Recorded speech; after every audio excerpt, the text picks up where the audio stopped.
cerita flashback kan aku berkekurangan sekali ya. Sampai mau berenang aja jalan kaki nyari duit recehan gitu istilahnya. Di dalam nangis saat itu, di dalam nangis kecilku gitu, di dalam nangis aku masih kecil, aku tuh kayak ngejerit gitu loh, Ndra. Suatu saat Allah kasih kesempatan aku punya rezeki, aku harus berbagi. Aku harus peduli karena rasanya seperih ini. Aku nggak bisa curhat loh sama mamaku nggak ada. Aku nggak bisa curhat sama papa, aku nggak tinggal sama papa. Jadi pada saat guru bilang mau berenang, ini aku nggak bisa cerita harus minta uang ke siapa gitu. Sampai jalan, nah di dalam jalan diem tuh aku bilang, suatu saat Allah kasih aku kesempatan, aku harus banyak berbagi menolong. Oke, teman-teman, akhirnya aku kali ini bisa ketemu Teh Feby langsung di Bandung. Yes, Bandung, betul. Pertemuan perdana ya. Mudah-mudahan dari sharing kita kali ini bisa bermakna, bisa membawa manfaat, arti, dan guna untuk sahabat semuanya dimanapun berada. Masya Allah, Teh Feby kok bisa bahagia kayak gitu terus gitu, aduh. Iya. Aku pengen mulai dari ini dulu deh, dari masa kecilnya Teh Feby gitu ya, lahir di mana, gimana sekolahnya. Aku pengen dimulai dari situ dulu. Cerita dong ke teman-teman. Oke. Aku lahir di Jakarta 1977 di depan Menteng, Jakarta Selatan, daerah-daerah Menteng sana lah, anak Jaksel.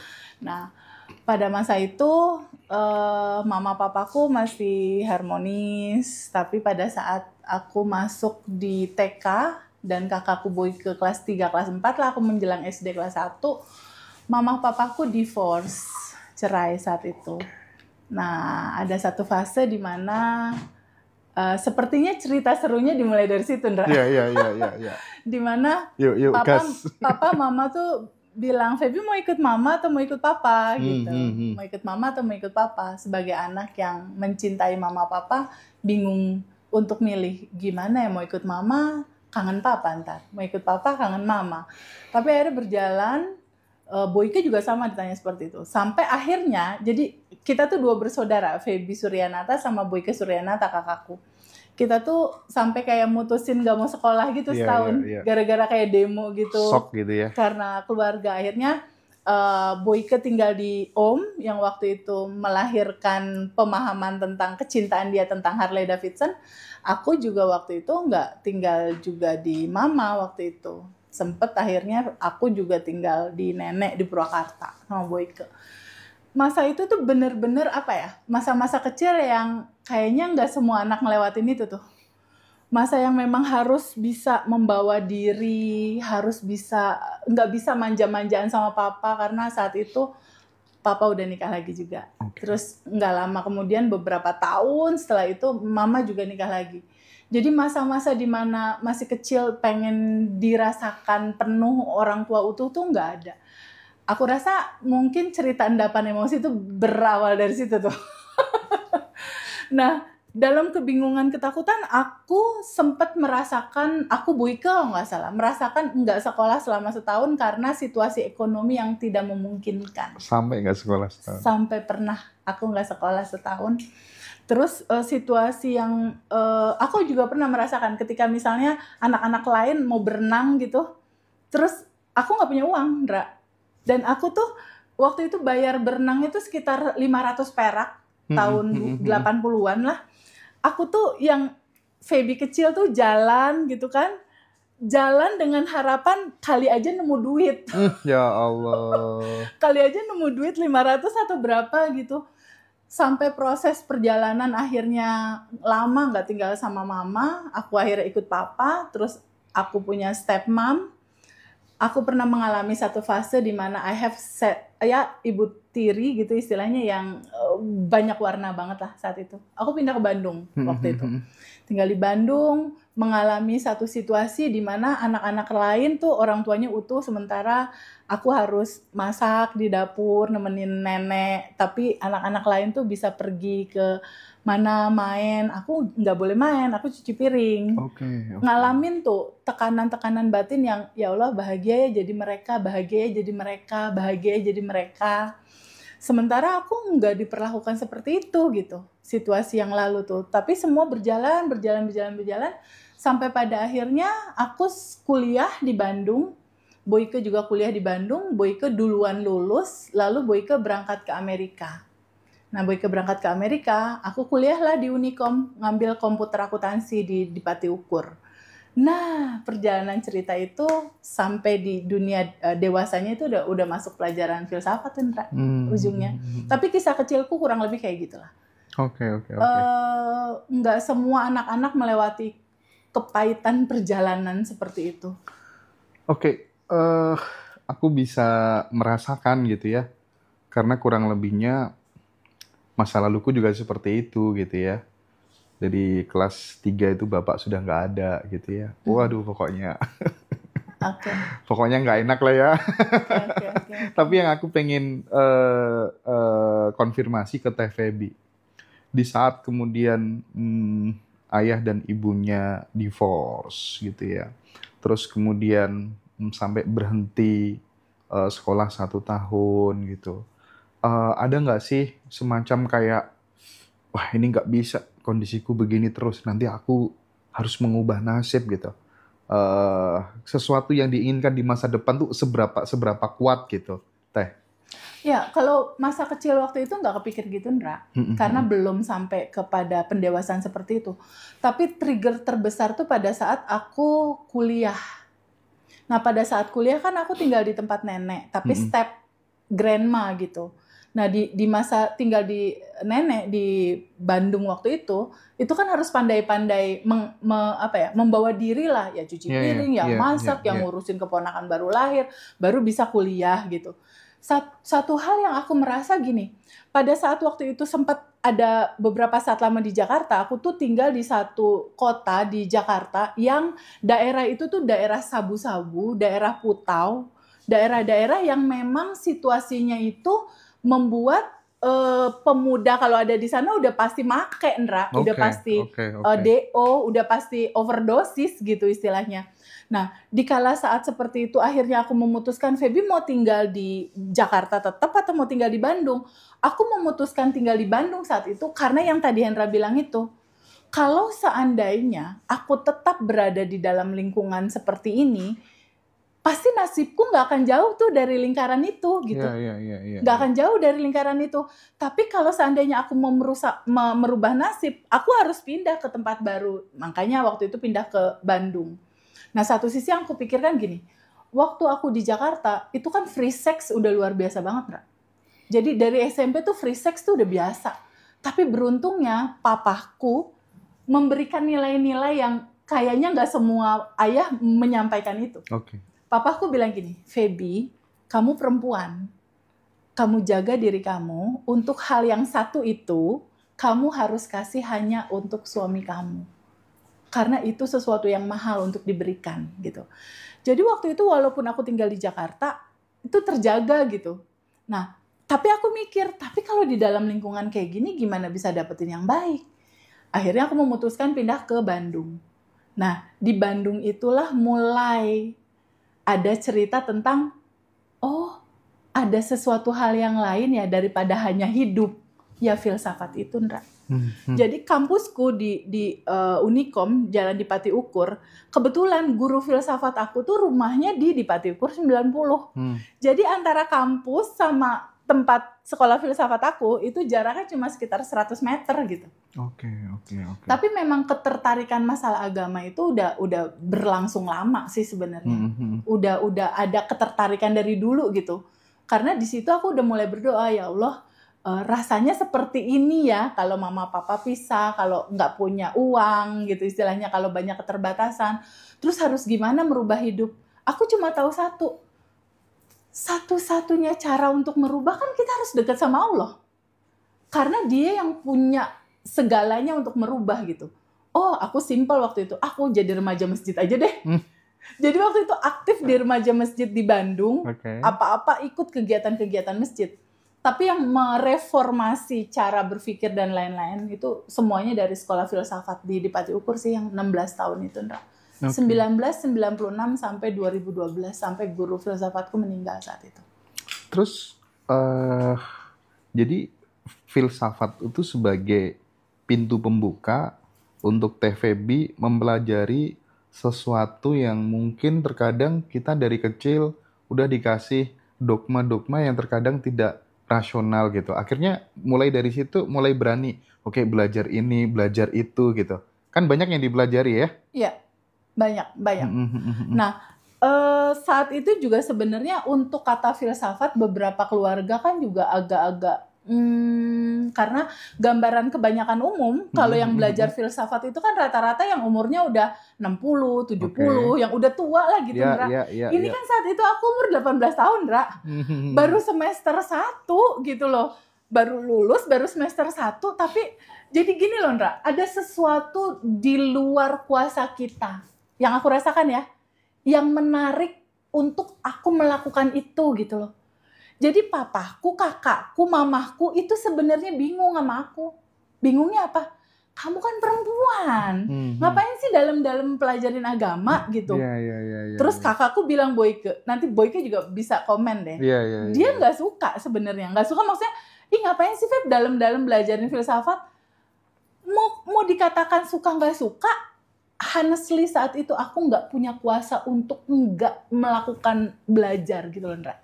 Jadi kayak ada sesuatu yang bener-bener narik aku nyemplung di situ. Yang aku rasakan kayak gitu. Selain kemudian semangat untuk senantiasa mempelajari hal-hal yang baru di dalam kehidupannya TVB gitu ya.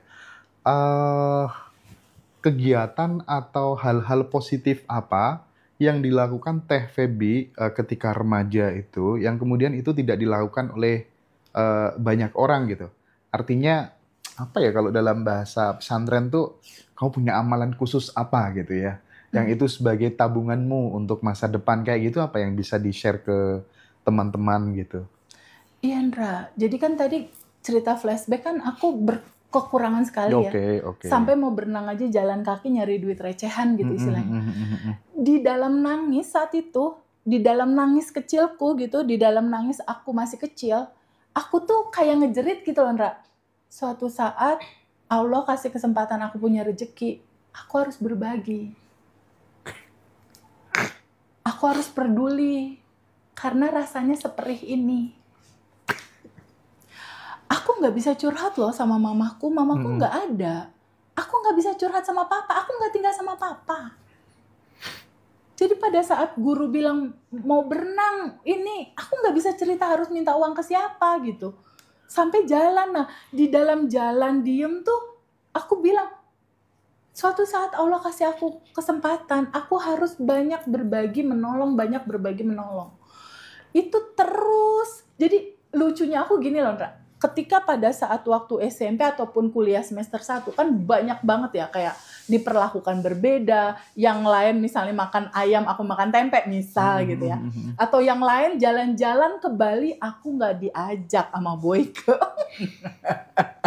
Marahin ya, nanti ya. Yang lain seneng-seneng jalan, aku nggak diajak.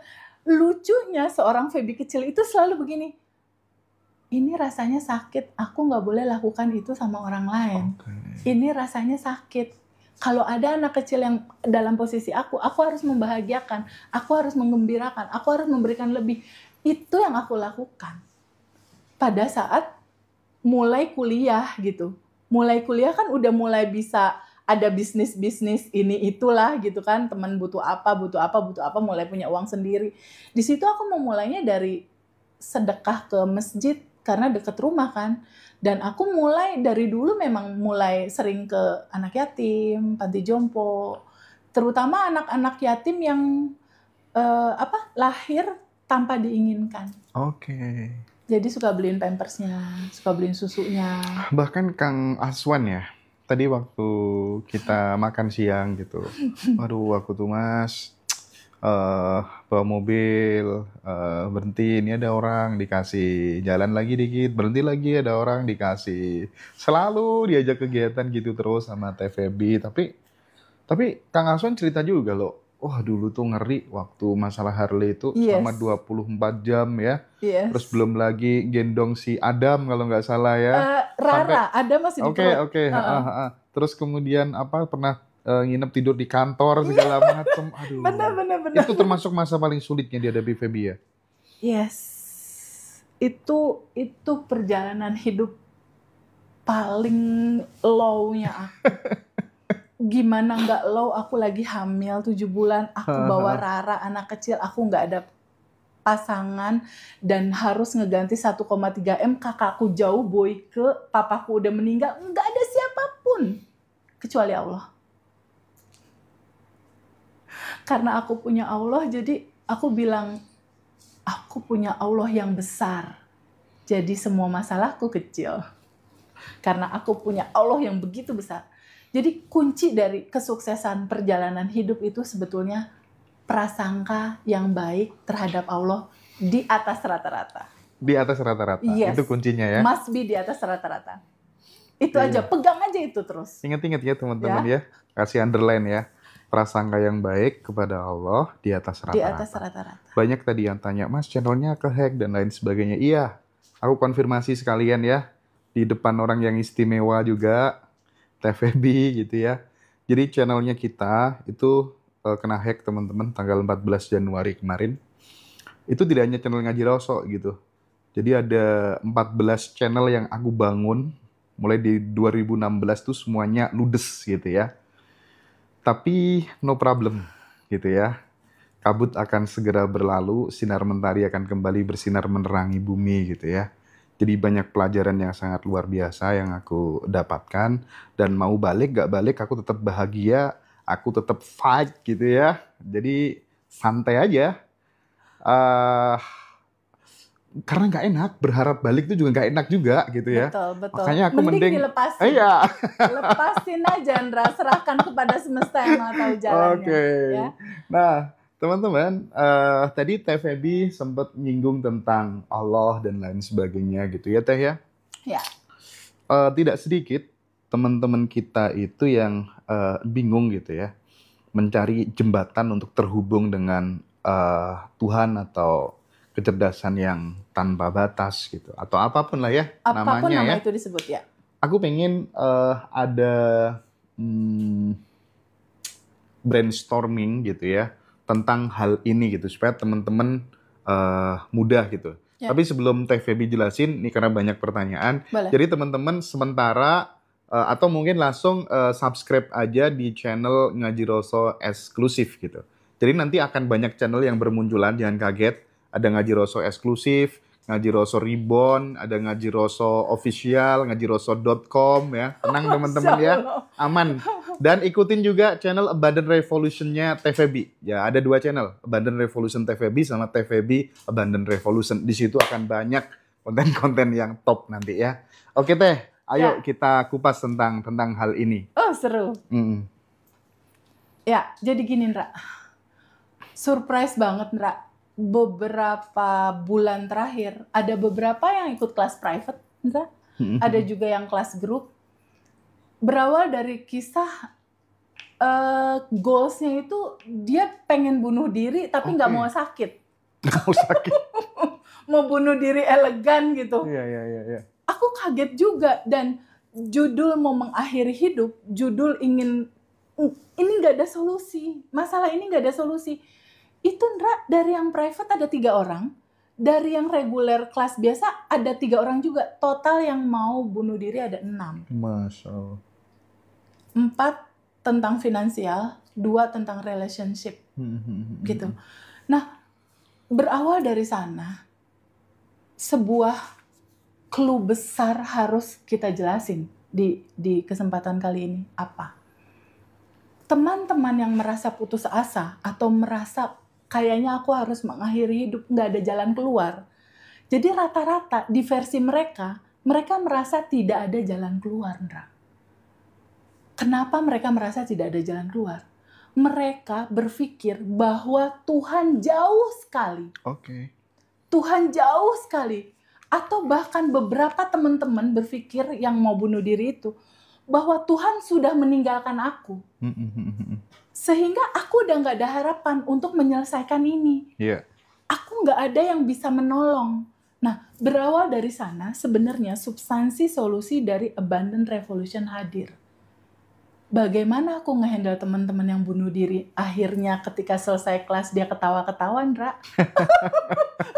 Aku juga bingung. Perasaan tadi pas mulai kelas, itu tuh gitu. Iya. Bingung, kesel, sedih gitu. Oh, ada 7 berarti, Ndra. Yang satu lagi tuh karena disantet. Oh, disantet. Karena disantet, terus tubuhnya tuh ada benjolan-benjolan kayak bisul gitu.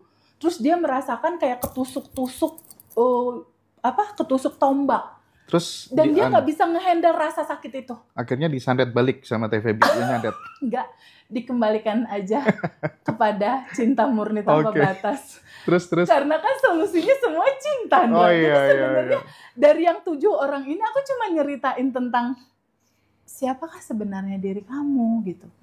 Nah, gimana sih mereka dari yang mau bunuh diri, dari yang bener-bener aku udah yakin mau mengakhiri hidup teh. Pas selesai kelas, wah ketawa-ketawa, aku bodoh ya teh, lucu juga ya teh. Nah, gimana itu cerita awalnya? Simple, Ndra, nyeritainnya. Aku cuma bilang gini sama temen itu, kan di Abundant Revolution itu dibagi 3 besar ya, Ndra? Oke. 3 besar itu adalah siapa dirimu. Oke, ketika kamu sudah tahu dirimu siapa. Yang kedua adalah ketika kamu udah tahu, keduanya bagaimana aturan semesta mengatur hidupmu. Kalau cuma tahu doang nggak tahu aturan semestanya juga percuma, kelanggar-langgar juga, sengsara-sengsara juga. Iya, kalau nggak tahu aturan. Kalau nggak tahu aturan mainnya kan. Betul. Nah, nomor 1 udah diketahui siapa diri, yang kedua adalah tahu aturan main. Tapi kalau nggak dipraktekin, cuma jadi penonton doang. Ih keren ya kelasnya ya, ih hebat ya, ih bagus ya. Cuma ih doang, dia nggak ngalamin kelimpahan, Ra. Makanya aku ceritakan 3 judul besar ini. Siapakah dirimu? Itu di dalam Quran dijelasin, Ra. Dan apabila telah aku tiupkan ruhku kepadamu. Ketika dibilang ruhku, itu sama kayak Hendra bilang, TVB ini tanganku. Yes.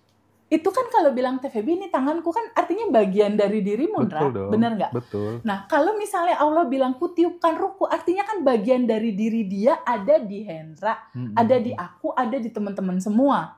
Buktinya apa TVB? Kata teman yang belajar nih, yang lagi pengen nyari-nyari cara mengakhiri diri nih. Aku bilang gini, aku ketikin Google. Teman-teman juga yang sekarang lagi live TikTok bersama Ngaji Roso boleh ketik di Google. Berapa banyak sel tubuh manusia? Nanti coba jawab di situ.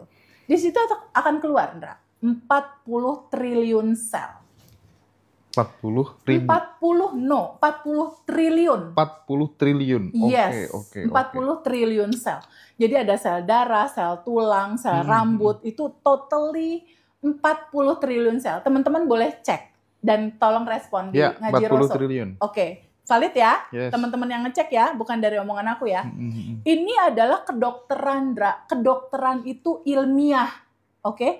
Bukan kata Feby, bukan kata Pak Lurah, bukan kata Pak RT ya. Kalau udah di Google berarti kan secara kedokteran itu ilmiah dan bisa diterima oleh akal kita. Substansi intinya gimana? 40 triliun sel di dalam tubuh kita. Secara sel aja kita udah berkelimpahan ya, Ndra? Iya, betul. Udah 40 triliun, tapi saldo belum 40 triliun ya, Ndra? Saldo on the way 40 triliun gitu. OTW. Nah, yang jadi mencengangkan seluruh dunia kedokteran adalah sebuah penemuan dari seorang profesor bahwa di dalam sel itu ada inti sel, ada atom, bentuknya bulat gini, Ndra. Ya, di dalam sel yang bentuknya bulat seperti ini, ternyata di mikroskop zoom, diketahuilah secara ilmiah bahwa 99,99% adalah ruang kosong. Ruang kosong itu mencengangkan sebenarnya. Lalu pertanyaan berikutnya, 99,99% ruang kosong itu berisi apa? Yang kosong itu berisi apa? Ternyata diteliti, yang kosong itu tuh ada yang gerak-gerak, Ndra. Ada yang cung, cung, cung. Ada energi yang hidup. Ada energi yang hidup. Ada energi tanpa batas di sana. Ada kecerdasan semesta tanpa batas. Ada ruang cinta di situ. Ketika diteliti. Sekarang Mas Hendra dan teman-teman semua, boleh nggak kita renungkan sebentar? Ketika tubuh kita ini adalah 40 triliun sel, dan 99%-nya adalah ruang kosong yang berisi kecerdasan semesta, bukankah dia dominan di dalam tubuh kita ya? Ketika dia adalah kecerdasan semesta di dalam diri kita, lalu gimana di luar diri kita? Ternyata diteliti lagi nih sama para astronot, para ahli antariksa. Teman-teman bisa ngeliat nggak? Kesini kelihatan nggak sih mereka? Iya. Kelihatan ya? Ini kayaknya relate sama tema. Iya, benar. Relate sama tema nih. Iya juga ya. Ya, tema kita kali ini membahas tentang kekosongan yang berisi energi tanpa batas, kecerdasan semesta. Di dalam diri kita 99% ruang kosong. Bagaimana di luar tubuh kita? Ternyata, Ndra, kalau kita lihat di sini, boleh nggak bantu jawab teman-teman? Di luar rumah teman-teman atau di luar gedung ini, dominan ruang padat material atau ruang kosong? Ruang kosong dong. Ruang kosong. Nah, kita ada di bumi. Di dalam bumi itu ada tata surya, ada Jupiter, ada Mars, ada tata surya. Yeah. Kumpulan tata surya, beribu-ribu tata surya itu ada, kalau kita ya, ada di galaksi Bima Sakti namanya. Kumpulan dari ribuan tata surya. Tapi galaksi itu sendiri itu cuma satu di antara kumpulan ribuan galaksi lainnya. Ada Andromeda, ada nama-nama yang lain. Artinya, ruang tanpa batas ini, kalau kita lihat, Hendra lihat sampai ke nggak ada ujungnya, Hendra. Tanpa batas. Ternyata apa? Ternyata ruang tanpa batas itu, yang galaksi Bima Sakti itu, ketika masuk ke universe, ada ribuan galaksi yang banyak sekali. Dan itu 90%-nya adalah ruang kosong. Berisi apa? Kecerdasan semesta, energi tanpa batas. Artinya, ruang kosong, kecerdasan semesta, energi tanpa batas, itu adalah dia, itu adalah Allah, itu adalah Tuhan, itu adalah apapun nama itu disebut. Tapi itu hanya sebagian kecil saja yang bisa kamu pikirkan. Karena pikiran tidak akan pernah sanggup memikirkan judul Allah. Itu cuma sebagian kecil yang diizinkan untuk kamu bisa melihat gitu. Karena dia itu sendiri, energi tanpa batas itu sendiri, itu beyond mind. Melampaui pikiran kamu. Beyond your imagination. Melampaui apa yang bisa kamu imajinasikan. Ternyata di dalam dan di luar sama-sama kosong. Berisi kecerdasan semesta. Hanya dia, hanya ada dia. Artinya kita, bukankah kita ada di dalam dia? Lalu kalau teman-teman bilang, Allah kamu ada di mana? Bukankah teman-teman semua ada di dalam dia? Di dalam kelimpahan itu. Kalau kita bilang Allah, Tuhan, atau apapun nama itu disebut, Allah itu kan kekayaannya udah tanpa batas, Hendra. Iya. Kelimpahannya udah tanpa batas kan? Nggak ada limit kan? No limit untuk kekayaan dan kelimpahan Allah. Abundance-nya udah abundant, no limit. Nggak ada batas abundant. Sekarang kalau seandainya di dalam Quran tadi, kita balik lagi ke Quran. Kutiupkan ruhku. Artinya bagian dari diri Allah ada di kamu. Artinya percikan atau bagian dari diri Allah itu ada di kamu. Atau kita adalah percikan dari dia. Kalau di Quran dibilang Tuhan bisa diibaratkan cahaya di atas cahaya di atas cahaya. Bisa dikatakan kita hanya sebagian kecil dari percikan cahayanya itu. Atau misal, Mas Hendra pergi ke Pangandaran deh. melihat laut sejauh mata memandang, itu laut tanpa batas. Lalu Mas Hendra ambil airnya segini, diambil segini. Nah, yang di tangan Mas Hendra ini, air yang di sini, ini asinnya sama nggak sih Mas sama yang tanpa batas itu? Iyalah. Sama kan? Begitupun tentang cerita tadi. Kalau Allah yang maha kaya itu udah yang sangat berkelimpahan, percikannya juga sama sebangun seperti itu Mas. Sudah berkelimpahan. Jadi ini semua, kalau katanya Mas Riko, aku mengutip Mas Riko gitu ya, ini semua adalah sandiwara ketuhanan yang menyamar sebagai aku, dirimu, pepohonan, tumbuh-tumbuhan, dan semuanya gitu kira-kira. Allah melingkupi segala sesuatu. Atau kalau di dalam Quran dikatakan, segalanya ada di dalam genggamanku. Gimana nggak digenggam? Kita ada di dalam dia. Terus kalau bilang kayak yang Zoom ya, mau mengakhiri diri atau mau bunuh diri, bilang, Teh Feby, Allah menjauhi aku. Gimana mau menjauhi? Orang dia ada di dalam. Sama seperti laut yang besar, ada air laut yang di dalam air laut itu. Bukankah air yang sedikit itu di dalam lautan yang begitu besar? Nggak bisa dipisahkan gitu. Antara, kalau kita kutip Mas Riko, antara ombak dengan lautan samudra kan nggak bisa dipisahin. Si ombak nggak bisa dong misahin diri sendiri. Benar nggak? Dia selalu ada di dalam lautan yang luas itu. Karena yang 99 yang kosong itu berisi cinta, cinta itu sama dengan keutuhan. Maksudnya apa? Keutuhan itu adalah bahagia, sedih, diterima. Bahagia, sedih, atau terang, gelap, itu keutuhan. Itulah cinta. Kehidupan ini akan selalu ditayangkan sama semesta dalam dualitas seperti itu. Dalam kebahagiaan dia isinya cinta. Dalam kesedihan intinya isinya cinta juga. Masalahnya ketika kebahagiaan datang kan kita selalu yes, alhamdulillah dapat uang. Ketika yang satu lagi nih yin and yang lah ya. Ketika packagingnya adalah kesedihan kan kita tolak. Bukankah yang ditolak itu adalah diri kita sendiri juga? Esensinya adalah cinta. Ketika kamu tolak, dia tetap akan selalu hadir untuk apa? Untuk menyadarkan kamu, terima aku dalam sebuah keutuhan. Nah, terus Teh Feby, jembatan supaya kemudian kita terhubung dengannya itu apa Teh? Semudah Mas Hendra bernafas. Itu makanya Teh Feby selalu mengulang-ulang, jangan pernah berhenti untuk nafas syukur. Sadar nafas syukur. Ada kata sadarnya di depan gitu Mas. Ya. Sadar nafas syukur setiap hari. Itu jadi amalan 30 hari daily rutin kita. Jadi begini Mas. Di dunia kedokteran itu ada sebuah penelitian bahwa pikiran bawah sadar, data di dalam pikiran bawah sadar itu memberikan kontribusi 90% dari realita kehidupan kamu. Oke? Masalahnya gini, data di pikiran bawah sadar itu akan terdownload masuk pada saat kita usia dari 0 sampai kurang lebih di bawah 8 tahun. Di bawah 8 sampai 12 tahun itu apapun yang dimasukin sama dia ngelihat apa, dia ngelihat ayah ibunya berantem atau dia ngelihat ayah ibunya mesra, itu jadi data Mas untuk terrealisasi dalam kehidupan dia. Kebuka jadi kayak spon cuci piring tuh. Kalau dikasih air kan dia nyerap langsung. Nah, di 12 tahun ke bawah, di 12 tahun berikutnya udah nggak kebuka lagi.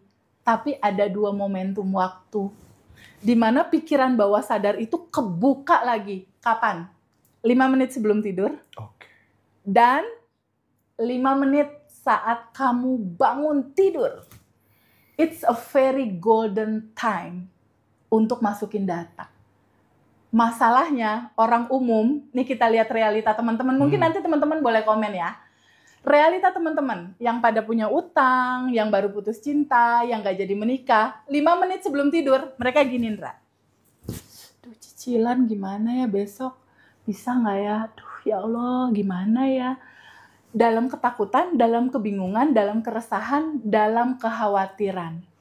Tanpa sadar, data itu masuk ke bawah sadar dia untuk merealita besok. Nah, ketika teman-teman semua udah tahu tentang rahasia ini, bahwa 5 menit sebelum tidur adalah proses penciptaan kamu menciptakan realitamu besok. Di Abundant Revolution, kita tuh punya daily routine 30 hari, di mana 5 menit sebelum tidur, yang dilakukan adalah tarik nafas, izinkan nafas masuk, izinkan energi tanpa batas masuk. Rasakan, bukankah nafas yang menghubungkan tubuh ini dengan energi tanpa batas yang gak ada ujungnya ini? Bukankah dengan nafas dihubungkan? Tarik, lalu keluar lagi. Energi tanpa batas. Bukankah nafas ini adalah inti hidup kita, inti kehidupan kita, inti harapan kita? Jadi Mas Hendra tahu nggak, yang mau bunuh diri itu nggak jadi Mas bunuh diri, gara-gara diajarin sadar nafas syukur. Tapi gini ya, apa ya? Tiba-tiba mau bunuh diri jadi, tapi tunggu, kok 3 kali sadar nafas syukur, aku jadi nggak pengen bunuh diri lagi, aku malah jadi pengen bersyukur. Nggak. Kok Allah begitu dekat katanya gitu. Ini kan kita ngomong soal 30 hari, 30 days, daily routine. Ya. Jadi ada aktivitas yang kita lakukan secara rutin di 30 hari setelah kelas Badan Revolution. Ya. Nah, pertama aja tentang sadar nafas syukur ini aja, ini orang belum ikut kelas, tapi dia praktik itu, itu dia terima kasihnya luar biasa sama kita, ya nggak? Iya, betul. Yang orang dari Madura segala macam itu kan, betul, Pak Mas. Wiryo atau siapa Betul, gitu iya. kan. Nah, aku pun juga demikian gitu. Ketika aku praktik sending love to universe, sadar nafas syukur, itu kayak nggak butuh doa lagi deh, Feby. Yes. Iya kan? Kayak nggak butuh doa lagi gitu loh. Kayaknya Allah udah tahu segalanya yang ada di dalam sini. Karena kan gini Mas Hendra, kembali lagi ke yang tadi ya, teman-teman kalau punya masalah dan lain-lain, ingat cerita ini ya, bahwa di dalam tubuh kamu ada 99% yang kosong berisi energi tanpa batas. Yang kosong berisi energi tanpa batas ini adalah kecerdasan semesta yang luar biasa. Kecerdasan semesta yang membuat planet-planet gak tabrakan, Mas. Apalagi cuma ngurusin atau ngelunasin utang kamu gitu istilahnya. Atau ngebalikin pasangan kamu untuk balik lagi ke rumah gitu. Atau memanifestasikan kamu pengen 100 juta per bulan. Itu sangat mungkin. Kuncinya apa, Mas? Kunci pembuka dari segala hal. Pintu kelimpahan itu kayak pintunya tuh beng kebuka gitu. Pakai apa? Rasa syukur yang mendalam. Ketika kita bilang, ya Allah, terima kasih atas nafas. Terima kasih aku masih dikasih kesempatan hidup. Terima kasih atas orang-orang yang sayang sama aku. Aku tuh kalau sadar nafas syukur, bangun tidur kan suamiku di sebelahku ya. Babyku ada di sebelah. Jadi kalau melek, aku diem dulu kayak ngumpulin nyawa gitu istilahnya. Tapi aku sadar nafas syukur, berteng melek langsung. Tarik nafas masuk, energi tanpa batas masuk. Pas keluar Mas, lewat hidung, bayangkan bagasi emosi, ketakutan, keresahan, kebingungan, kekhawatiran itu keluar lewat nafas. Detox gitu, sampah-sampah keluar. Ada imajinasi yang bermain ya. Gambarkan kayak gitu. Lalu tarik nafas masuk lagi, energi cinta masuk, energi kesehatan masuk, energi tanpa batas masuk. Lalu bayangkan dia menyisir dari kepala kamu. Kalau yang sakit kepala tuh kena energi tanpa batas, dia jadi mereda sehat. Hati kamu, seluruh tubuh kamu, lalu keluar energi-energi negatif, ketakutan, kebingungan keluar. Tarik nafas lagi, energi tanpa batas masuk, lalu rasakan betapa Allah baik sekali ya. Bahkan kita tuh jarang banget untuk bilang, makasih ya Allah atas nafas, atas usia, atas kesempatan hidup. Itu Mas Hendra, kalau dilakukan secara sadar, keywordnya sadar Mas. Kebanyakan kan kita teman-teman semua kalau nafas nggak sadar Mas. Iya. Nah, di 2 waktu itu aja minimal. Lakukan sadar, nafas, lalu kamu bersyukur. Itu udah akan merubah sangat pintu rezeki mereka atau apapun itu yang mereka mau. Tapi Teh Feby, kan kalau kemudian kita bilang bahwa Allah itu maha adil gitu, nggak semua orang sepakat loh ya ternyata. Karena tidak sedikit bayi yang dilahirkan dia cacat. Terus kemudian dia terlahir dari orang tua yang ibunya itu dulu diperkosa dan ditinggal lari gitu Iya. kan. Dan sejenisnya lah ya, Iya. dan seterusnya lah ya. Gimana kalau case-nya seperti itu gitu, kemudian supaya kemudian dia tidak larut-larut dalam penderitaan itu gimana Teh? Gini, kembali lagi ke cerita awal tadi, Mas. Ini udah sempurna. Secara packaging semesta ini, ceritanya dari awal sampai akhir udah lengkap, Mas. Udah sempurna, udah utuh, udah berkelimpahan. Nah, ketika ada cerita seperti Mas Hendra tadi, terjadi sebuah peristiwa gitu. Kembali lagi ke masalah segala yang terjadi pasti ada pesan semestanya di situ. Ada pembelajaran yang bisa kita petik di situ. Ada sesuatu yang bisa kita ambil di situ. Kalaupun itu terjadi sama si orang yang merasakan itu adalah sebuah proses di mana memang ada cerita, entah bagasi emosi kah atau apapun itu yang di titik kesadaran tertentu kita tuh sangat memungkinkan bisa merubahnya. Tapi kan kalau kita lihat juga ya, misal kayak TVB dulu gitu ya, keluarga divorce, ya kan? Bahkan aku juga mengalami kehidupanku waktu kecil seperti apa. Dan tokoh-tokoh besar itu kadang ya ayahnya meninggal segala macem gitu kan. Itu kan kadang memang semesta itu ketika kemudian kamu akan diperankan untuk kebermanfaatan yang lebih besar, kamu dikasih peristiwa yang itu sebagai tanda sebenarnya jika kamu memaknainya secara positif. Ya. The law of projection-nya jalan gitu Betul, kira-kira. betul. Iya nggak Teh? Betul. Jadi gini Mas Hendra, untuk sampai kepada titik enlightenment atau pencerahan atau apapun lah nama itu disebut, kesadaran lah misal, itu memang rute perjalanannya itu nano-nano Mas. Nano-nano. Untuk apa? Bisakah seorang Feby akan empati sama panti jompo, sama anak yatim jika sekolah kehidupan tidak mengantarkan cerita seperti itu skenario? Iya benar-benar itu deh kayaknya. Balik lagi seperti yang tadi Hendra bilang, tapi Feb kan ini ada anak yang diperkosa, ada anak ini, ada anak ini, ada anak ini. Bukankah itu hanya penilaian dari kacamata yang di sini, yang terbatas? Bukankah secara kacamata semesta itu semua kebaikan, ada kebaikan? Contoh, bukankah kisah Harley yang buat aku itu kiamat hidupku gitu? Itu benar-benar titik terendah dalam kehidupan aku. Kiamat hidupnya Feby itu ya? Iya, kiamat hidupku. Ini kiamat ini. 1,3 M dari mana? Mau belanja susu anak aja aku harus tahajud Mas Hendra. Dalam posisi hamil ya. Apalagi harus ganti angka 1,3. Buat susu aja harus tahajud. Saat itu. Tapi coba kita lihat. Pada saat itu, atau nih teman-teman sekarang nih, yang ngalamin utang belum lunas, pasangan pergi, atau apapun finansial yang kekurangan, itu kan sama kayak aku 2019 kemarin. Kayaknya kiamat. Itu kan kacamatanya cuma kacamata sekarang. Tapi ketika kita lihat kacamatanya lebih lebar dalam kesadaran, Mas Hendra, bukankah kisah Harley itu jadi banyak manfaat buat aku dan teman-teman? Bener dong, menginspirasi dong akhirnya. Bukankah malah jadi solusi buat banyak orang ya? Betul. Jadi sebenarnya kejadian Harley itu baik atau buruk? Baik. Begitupun channel Ngaji Roso dalam cerita yang sekarang. Sama, Ndra, sama. Iya. Coba lihat benang merahnya dari kisah itu. Ada pesan di situ untuk kamu bertumbuh. Karena nggak ada Feby yang sekarang yang kalau punya uang bawaannya pengen ke tempat beras, beli beras aja tuh taruh di mobil untuk nggak tahu tuh siapa beras yang mau dibagiin.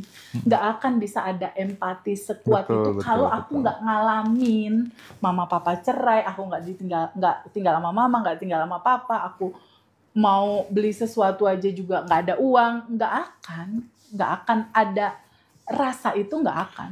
Memang pola sekolah kehidupannya begitu. Aku dulu waktu tinggal di pesantren, tinggal di panti asuhan gitu kan, tiap sore gitu lihat ke timur gitu, lihat ke arah rumahku gitu, pengen pulang, tapi gimana? Di satu sisi harus ngerubah nasib gitu ya. terus kumpul ketemu teman-teman semua yang hidupnya struggle gitu. Akhirnya ketika dewasa, oh nanti aku kalau jadi orang udah berumah tangga, aku pengen ngangkat derajatnya anak-anak yang hidupnya struggle. Nah, mirip-mirip seperti itu juga sebenarnya ya. Kurang lebih sama kayak gitu, Ndra. Tapi menariknya Teh, aku tadi lagi-lagi aku kutip obrolanku dengan Kang Aswan tadi ya. Teh Febi kok bisa ya mencintai orang yang menyakiti dirinya, membenci dirinya, itu kok langsung bisa memaafkan. Itu tuh gimana Teh? Apa rahasianya apa gitu biar teman-teman itu apa ya tergerakkan untuk kemudian melakukan hal yang sama gitu kan nggak gampang ya, sorry ya. Ketika kemudian kita ini, tapi aku akhir-akhir ini udah mulai bisa sih, termasuk yang hutang segala macem gitu. Aku kirimin ya sending love ke mereka dan aku lebih bahagia gitu ya. Itu gimana Teh Febi? Tipsnya? Ya, jadi gini Ndra. Kan di dalam diri aku 99 kekosongan ya, berisi kecerdasan semesta tanpa batas. Yes. Orang yang memfitnah aku anggap atau merugikan aku bukan isinya juga sama ya? Iya lah, sama sebenarnya. Bukankah orang yang memfitnah aku, yang marahin aku, yang ngejelekin aku atau ngambil uang aku, bukankah itu hanya pantulan dari dalaman bagasi emosi aku sendiri ya kan? Law of projection. Ketika di sini ada layar kehidupan, ada orang yang bikin aku marah, atau agen aku deh yang ngambil uang 500 juta kemarin tuh. Ya, ada yang merugikan dan lain-lain. Kita lihat di sini, ini ada layar, oke? Ini ada infocus, ini ada laptop. Kalau di dalam laptop ini ada gambar anak-anak Gaza lagi senyum bahagia, muncul apa, Mas Hendra? Sama di layar? Dong. Sama, senyum. Lalu kalau di layar ada gambar anak-anak Gaza lagi nangis, muncul apa di layar? Anak Gaza lagi nangis. Kalau nggak ada data di laptop, adakah di layar? Nggak ada. Artinya apa? Layar ini adalah realita kehidupan kita. Ada orang yang ngeselin, ada orang yang KDART terhadap seseorang kita misalnya, atau ada pasangan yang menyakiti dan lain-lain. Bukankah ini semua berasal dari data di laptop? Data di laptop itu apa? Bagasi emosi kamu. Apa itu? Ketakutan, keresahan, kebingungan yang pada masa lalu belum kamu terima dan tidak kamu lepas. Dia menyala terus di bawah sadar. Nah, pertanyaan yang tadi, Teh Febi kok bisa sih cepet maafin? Jadi kalau ada kejadian kayak gitu, aku cuma, ini kan cuma tukang pos. Tukang pos, pesannya apa? Pesannya itu adalah rasa yang kamu rasakan. Ketika kamu diambil uangnya 1 juta, 2 juta, 100 juta, rasanya apa? Kesel, sebel, marah. Kesel, sebel, marah itu yang aku rasakan itu adalah bagasi emosi yang masih menyala di bawah sadar. Yang kalau nggak kita terima di sekarang, kita terima, kita maafkan, kita izinkan dia kembali energi ini, pulang ke cinta murni tanpa batas, dia akan looping terus seumur hidup kita. Tahun depan lagi, mungkin sampai 20 tahun, sampai 40 tahun, atau sampai kita benar-benar capek dan lelah. Nah, sebenarnya ngaji Rasul luar biasa sekali loh. Ngebagiin cerita ini ke teman-teman yang lain. Artinya teman-teman kan nggak perlu looping sampai 20-40 tahun dong. Cukup sadari dan terima itu. Rasa itu yang lalu kamu belum bisa terima. Kenapa sih harus diterima? Gini, kenapa harus diterima? Kita ini kan isinya 99% ruang kosong. Energi tanpa batas atau kecerdasan semesta.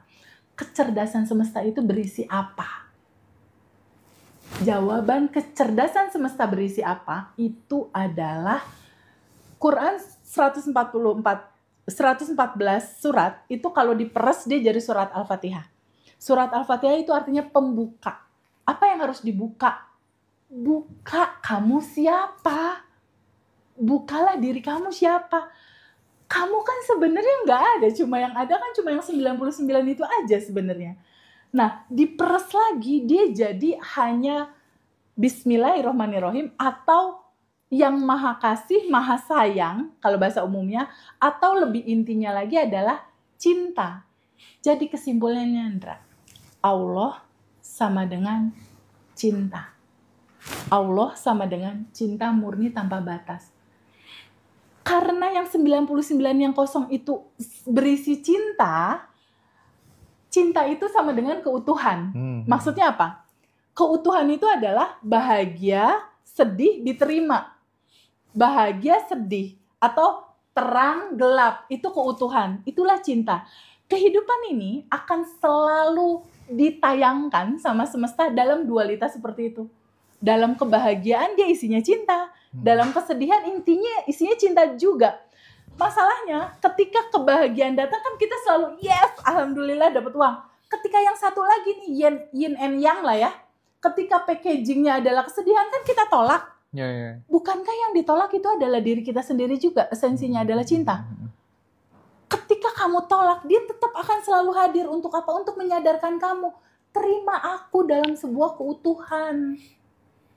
Ketika packagingnya adalah kesedihan, ada pesan di sini bahwa bagasi emosi kamu tentang kesedihan di masa lalu, kamu harus terima sebagai sebuah keutuhan kehidupan kamu.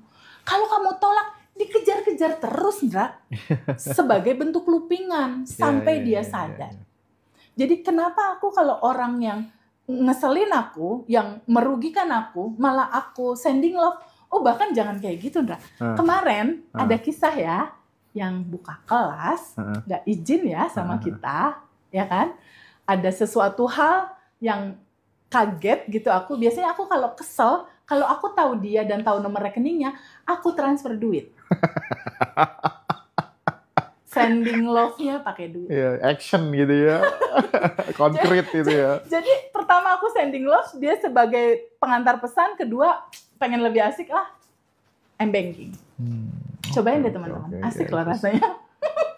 Sama orang yang kesel kita transfer duit, asik banget. Mantap nih ya teman-teman ya. Kalau menyebalkan solusinya sending love. Yes, betul. Pokoknya segalanya solusinya cinta. Karena gak sanggup isinya katanya. itu. Pada gak sanggup ya? Gak sanggup ya? Dipraktekin. Dicoba. Nah, teman-teman, sekaligus aku konfirmasi bahwa Abundant Revolution Batch 9 itu malam ini closing ya. Jadi nanti jam 21 atau 22.00 WIB itu kita udah closing, udah 215-an peserta. Jadi kita nanti closing Abundant Revolution Batch selanjutnya di tanggal 20 Maret itu nanti teman-teman bisa join gitu, yang nggak bisa join di batch 9. Tapi mohon maaf, sekali lagi mohon maaf, di batch 10 kita udah nggak ada program call one on one, tapi teman-teman nanti akan dapat kontak personnya Teh Feby semuanya. Jadi bisa curhat lewat WA, tapi ya mohon maaf harus antre ya. Teh Feby balas WA sampai jam 1:30 dini hari gitu ya teman-teman, demi teman-teman semuanya. Jadi mantap banget pokoknya, luar biasa. Ini teman-teman dapat hadiah istimewa lah ya dari Teh Feby. Dan bagi teman-teman juga yang nggak bisa ikut kelas, tenang. Kita sediakan Zoom istimewa, teman-teman juga bayar 369.000 aja. Dan itu nanti free rekaman di tanggal 3 Maret. Materinya 60% kelas Abundant Revolution. Nanti juga dikasih kisi-kisi 30 hari ya, aktivitas rutin yang harus dikerjakan, tapi tidak ada pendampingan lewat WA grup ya teman-teman ya. Nah ini penting untuk saya konfirmasi terlebih dahulu buat sahabat semuanya gitu. Teh, ya. Kayak kita perlu break dulu ya. Teh Feby harus minum dulu biar nanti ya kita ini nggak tahu sampai jam berapa. Tapi yang jelas aku belum baca list pertanyaan nih. Baru pembukaan itu udah 1 jam gitu ya. Nomor WA-nya itu ada di bio TikTok. Teman-teman WA aja nanti bisa join kelas Abundant Revolution selanjutnya ya. Pokoknya rekomen banget, serius teman-teman harus ikut, entah itu ikut Zoom-nya atau kelasnya. Apa lagi ya mungkin yang sebagai closing yang perlu ditambahkan. Join ya ini apa tuh namanya channel YouTube Abundant Revolution TVB. Silakan teman-teman join semua ke situ, dan jangan lupa join juga di channel Ngaji Rosso eksklusif ya, karena kita akan tetap semangat membersamai teman-teman untuk bertumbuh ya dalam konteks finansial dan spiritual. TVB, kita break dulu sejenak. Thank you, Oke. bye. Masya Allah. Itu kayak profesor udah datang ya? Iya tah? Coba.